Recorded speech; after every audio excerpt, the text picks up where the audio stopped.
السلام عليكم ورحمة الله تعالى وبركاته. مرحبا بالجميع وتحية إليكم من جديد. برنامج اليوم هو برنامج مهم موجه خاصة إلى الإخوة والأخوات الذين هم بصدد لديهم هجرة إلى الولايات المتحدة الأمريكية، وكذلك الإخوة الذين هم مهاجرون جدد بأمريكا. إذن هناك نقاط مهمة سوف نتطرق لها في البرنامج، ولا بأس إن استفدتم من البرنامج أن تقوموا بمشاركته مع الأصدقاء والأحبة، هذا كله لكي تعم الفائدة. ولا تنسوا أن تشتركوا في القناة. إذن بالنسبة للهجرة إلى أمريكا ما بين الواقع والحلم، نؤكد بأنه هناك مهاجرون يطرحون هذا التساؤل، وأكيد سوف نوضح لكم بأنه المهاجرون هم طبقات، وسوف نجد اختلاف ما بينهم سواء من ناحية الوضع الاجتماعي. هل هذا المهاجر عازب أم متزوج هو وزوجته فقط، أم مثلا متزوج لديه أطفال أو أبناء، أو مثلا مطلق. وكذلك الاختلاف موجود بين المهاجرين من ناحية المؤهلات التي يتوفرون عليها قبل الهجرة إلى أمريكا. وبالنسبة للمؤهلات سوف نجد بعض المهاجرين أكيد يتوفرون على مهن، وهناك بعض المهاجرين يتوفرون على شهادات عليا، تخصص في الطب أو مثلا تخصص في الصيدلة أو المحاماة وإلى غير ذلك. إذن المهاجرون سوف نجد الاختلاف موجود بينهم من ناحية المؤهلات التي يتوفر عليها كل مهاجر إلى الولايات المتحدة الأمريكية.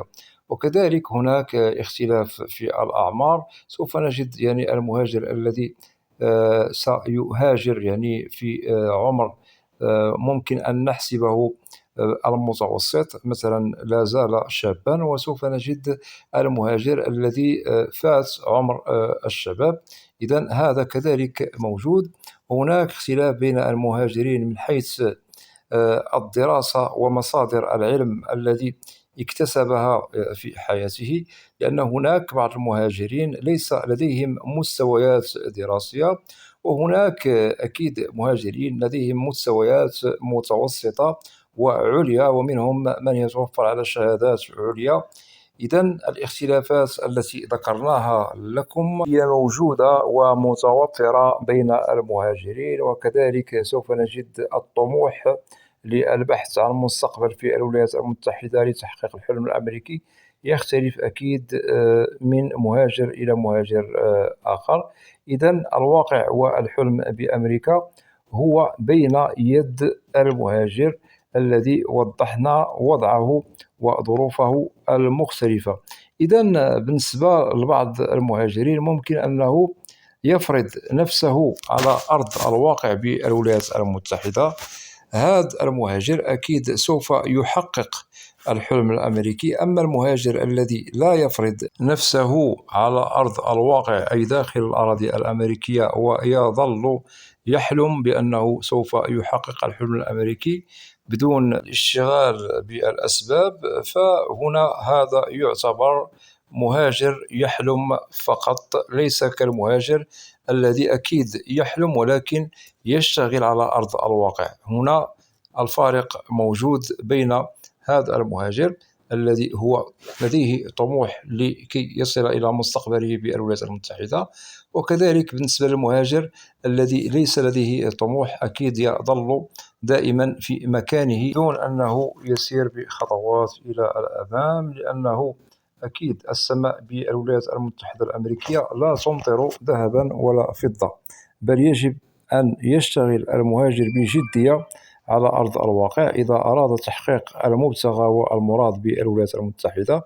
وأكيد عندما نسمع بأن الولايات المتحدة بلد تحقيق الأحلام، فهنا يجب أن نضع في ذهننا بأن هذه الأحلام التي يريد المهاجر أن يحققها بأمريكا أكيد هي موجودة طبعا على أرض الواقع، ويجب أن يشتغل المهاجر عليها إذا أراد تحقيقها، لأنه بدون العمل بجدية وبدون فرض الذات وبدون عطاء والاشتغال على الأسباب، فهنا سوف يجد بأن الأحلام التي كان يحلم بها لتحقيق الحلم الأمريكي هي منعدمة أكيد. نتيجة ذلك هو عائد للمهاجر الذي سوف نصنفه بالمهاجر الكسول الذي ليس لديه طاقة ولا رؤية إيجابية عن الحياة بالولايات المتحدة، عكس المهاجر الذي يطمح بالجدية لتحقيق الحلم الأمريكي بالمثابرة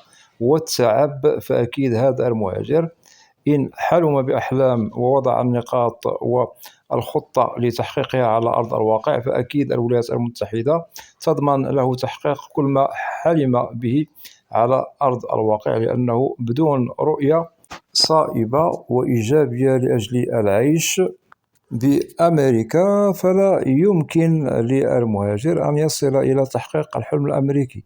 ويجب أن يضع المهاجر في ذهنه بأنه كل شيء ممكن تحقيقه بالولايات المتحدة، رغم أننا سوف نجد بأن الظروف يعني الاجتماعية التي تخصكم أنتم كمهاجرون مختلفة، سواء أنت متزوج أو عازب أو مطلق، لديكم أبناء أو ليس لديكم أبناء، الكل معني لكي يحصل أو يحقق كل أهدافه بالولايات المتحدة. والشرط المهم الذي نؤكد عليه ولازم أن يتوفر في المهاجر هو أن نجد هذا المهاجر ناجح أصلا في كل ما يقوم به، رغم اختلاف مستواه الدراسي والمهني إلى غير ذلك. ونؤكد فقط يجب على المهاجر أن يشتغل بالأسباب، وأكيد الله مع كل من يطلب رزقه بالحلال. وكذلك يجب أن يعتمد المهاجر على نفسه في كل صغيرة وكبيرة بالولايات المتحدة، لأنه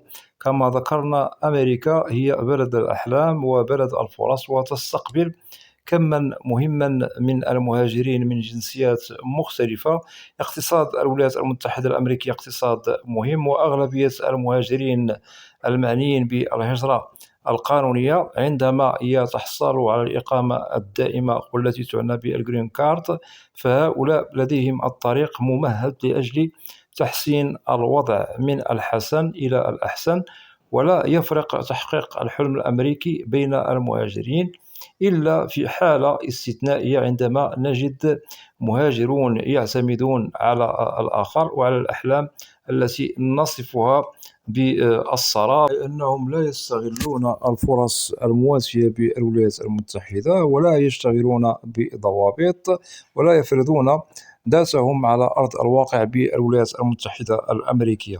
إذا ننصح كل من لديهم هجرة إلى الولايات المتحدة عليكم بالجد واتباع الطريق السوي لتحقيق الحلم الأمريكي، لكي تجدوا أنفسكم ما بعد عمر قضيتموه في أمريكا بأنه هذا العمر لم يذهب سدى، بل أنه العمر قد تم في أحسن الظروف والأحوال وهو ناجح 100%.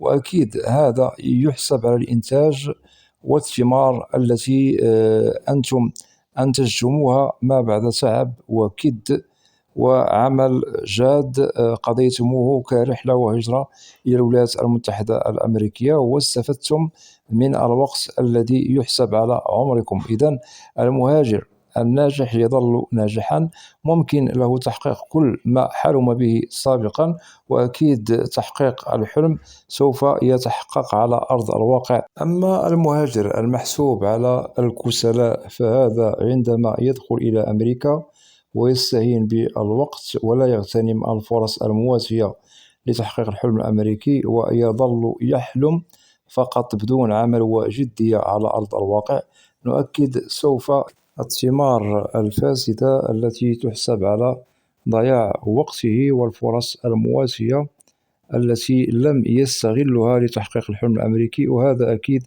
يعود للمهاجر الذي استهان بالوقت المحسوب عليه عند هجرته إلى أمريكا، وسوف يجد بأن عمره قد مضى بدون تحقيق الحلم، وكذلك سوف يندم يوم لا ينفع الندم.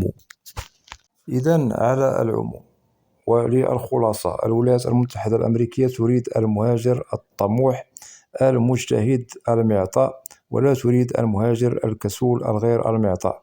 وتحقيق الحلم الأمريكي هو موجود، فقط عليكم اغتنام الفرص والوقت الذي هاجرتم فيه إلى الولايات المتحدة الأمريكية، وإن شاء الله نضمن لكم تحقيق كل ما حلمتم به. وأكيد الولايات المتحدة الأمريكية تظل بلد الفرص وبلد تحقيق الأحلام والمستقبل.